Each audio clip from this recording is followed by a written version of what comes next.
Bonsoir Bernard Sananès, vous présidez l'Institut de sondage CSA. Bonsoir Mathieu Goard, vous êtes journaliste politique à 20 minutes et on parle de notre baromètre mensuel qui teste les personnalités préférées, quoi. La personnalité pour laquelle ils ont l'intention de s'investir, hein, c'est ça. Et on parle des primaires socialistes et avec la surprise de Martine Aubry qui passe devant François Hollande. Incontestablement, c'est l'événement de ce baromètre, de cette vague 6 du baromètre pour BFM, RMC et 20 minutes. C'est la progression de Martine Aubry à cette question: quelle personnalité souhaiteriez-vous voir investie? C'est elle qui progresse le plus 12%, notamment quand on teste les 6 candidats potentiels.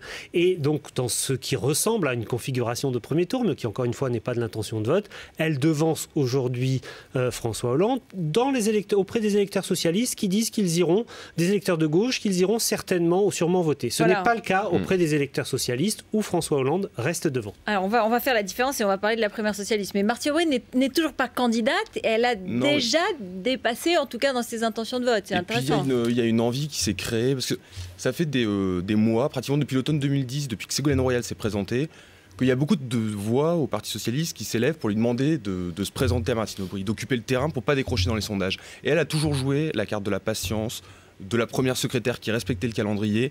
Et ça, je crois que c'est une grande réussite et que ça la rend heureuse d'avoir respecté ça et d'avoir su créer l'attente jusqu'à la semaine prochaine, sans doute. Mardi, mercredi, jeudi, on verra. Mais quand même, François Hollande garde l'avantage s'il se retrouvait au second tour face à Martine Aubry. Tout à fait. Et surtout, après, face à Nicolas Sarkozy. Oui, il apparaît. Et c'est toujours le cas dans une primaire. C'est ce qui donne une prime au candidat le mieux placé pour l'emporter lors du vrai match pour François Hollande ou pour Martine Aubry contre Nicolas Sarkozy. Et là pour l'ensemble des Français, comme pour les électeurs de gauche, c'est François Hollande qui serait le meilleur candidat. Donc ça, c'est un acquis. Et donc, l'enjeu pour Martine Aubry dans les prochaines semaines, c'est de montrer qu'elle aussi a une crédibilité pour l'emporter face à Nicolas Sarkozy. Ça, c'est vraiment son enjeu central dans la future dynamique de sa campagne. C'est vrai qu'en 2006, on voit que ça avait beaucoup joué dans la campagne des primaires de Ségolène Royal. C'était les sondages annonçaient qu'elle pouvait battre Sarkozy au deuxième tour et que ça avait, du coup, les sympathisants PS, les militants PS à l'époque, s'étaient reportés, avaient voté en masse pour Ségolène Royal. Et ce qui est marrant, ça c'est toujours aussi le syndrome du favori des primaires socialistes. Avant, l'entourage de Strauss-Kahn disait ça, mais non, c'est l'entourage de François Hollande qui dit « mais nous, notre adversaire, maintenant, c'est Nicolas Sarkozy, c'est l'extrême droite ». Et l'idée, c'est de se projeter déjà dans l'élection présidentielle et de dire voilà, les primaires oui, mais surtout les présidentielles après. Alors c'est quand même, quand on voit ces résultats, c'est quand même le résultat de l'occupation du terrain par François Hollande depuis, même avant la chute de DSK et ensuite sa position de favori qui là se concrétise. C'est exact, mais en même temps c'est sa limite, c'est qu'on voit bien que les points engrangés par François Hollande l'ont été jusqu'à ce que Dominique Strauss-Kahn ne soit plus candidat, parce qu'il faisait campagne sur une thématique, on va dire pour résumer le président normal, qui à la fois permettait de se différencier de Dominique Strauss-Kahn et aussi de Nicolas Sarkozy. Et on voit bien que depuis la disparition de la candidature de Dominique Strauss-Kahn, de cette hypothèse, on voit bien que la dynamique autour de la campagne de François Hollande a du mal à se reconstituer autour d'une autre idée force. Et donc, on voit sans doute aussi là la traduction dans la progression de Martine Aubry du fait qu'il y a moins de dynamique aujourd'hui pour la campagne de François Hollande. Avec une progression de Martine Aubry chez les sympathisants socialistes de plus 18%. C'est vrai que c'était toujours chez les sympathisants socialistes ceux qui donnent beaucoup d'importance à la promesse de victoire. La progression de François Hollande, enfin, il dominait Martine Aubry dans ce secteur-là. Plus 18% en un mois pour Martine Aubry chez les sympathisants socialistes, c'est quelque chose qu'observe son entourage avec beaucoup d'intérêt. Oui, c'est ça, puisque évidemment, il faut le rappeler, cette primaire, elle sera ouverte aux sympathisants, donc c'est totalement nouveau. Elle est d'ailleurs très attaquée par l'UMP en ce moment, qui, à mon avis, fait une sorte de publicité. Du coup, pour cette consultation qui n'est pas évidente, qui est nouvelle en France, qui est un peu assez complexe. Mais alors là-dessus aussi, vous avez des chiffres. Alors pour l'instant, mais c'est vrai que les attaques, notamment portées par Jean-François Copé, Christian Jacob, ont démarré dans la semaine, au moment où nous faisions notre terrain. Donc il faut être prudent, on verra peut-être la semaine prochaine. Mais on voit bien qu'il y a encore 34% des Français qui disent qu'ils iraient probablement ou certainement voter. Le résultat final ne sera pas celui-là. Ce serait évidemment énorme. Il faut souligner, c'est gigantesque, 34%. Donc il est possible que ce soit pas ça. Au Parti socialiste. Certains disent 1 million, certains disent que 4 millions serait énorme. Beaucoup disent en coulisses que 1 million serait déjà un très bon résultat. 1 million, mais en tout mal. cas, ce que l'on peut mesurer là, c'est vrai que le résultat, semble-t-il, ne serait pas tout à fait le même si la participation est forte. On voit bien notamment que des électeurs de gauche, mais plutôt proches des Verts ou plutôt proches de l'extrême gauche, accordent plus de crédit à la candidature de Martine Aubry, alors que François Hollande fait plus le plein encore dans le noyau dur de l'électorat du Parti socialiste. À l'inverse, donc, si ce sont plutôt les militants du Parti socialiste qui vont voter, pour l'instant en tout cas, peut-être que l'entrée de candidature Martine Aubry changerait les choses, il y a un petit avantage à François Hollande. Mais c'est quand même intéressant, 34% des Français, même si ça baisse, ça veut dire qu'il y a un engouement. Il y a toujours eu un gros engouement pour ces primaires. C'est la première fois qu'elles sont ouvertes à tous les citoyens, ceux qui veulent aller.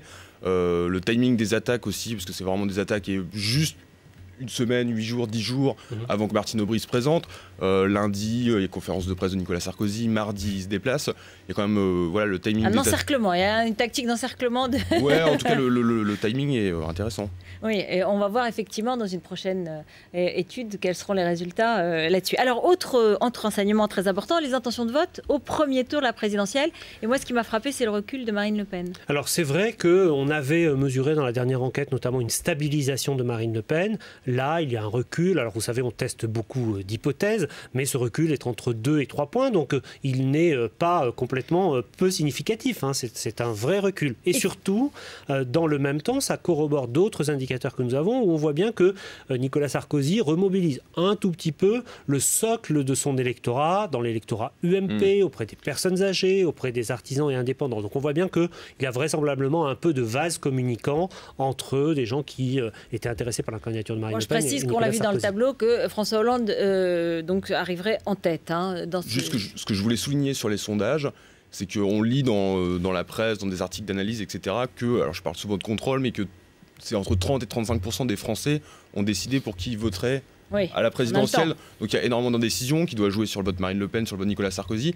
Et dans l'entourage de Nicolas Sarkozy, par rapport à la remobilisation de son camp, ils ont un deuxième argument qui revient aussi assez souvent, c'est de dire, avec la disparition entre guillemets de Dominique Strauss-Kahn du paysage politique, on a perdu un candidat très crédible à gauche, et finalement ça se reporte sur Nicolas Sarkozy.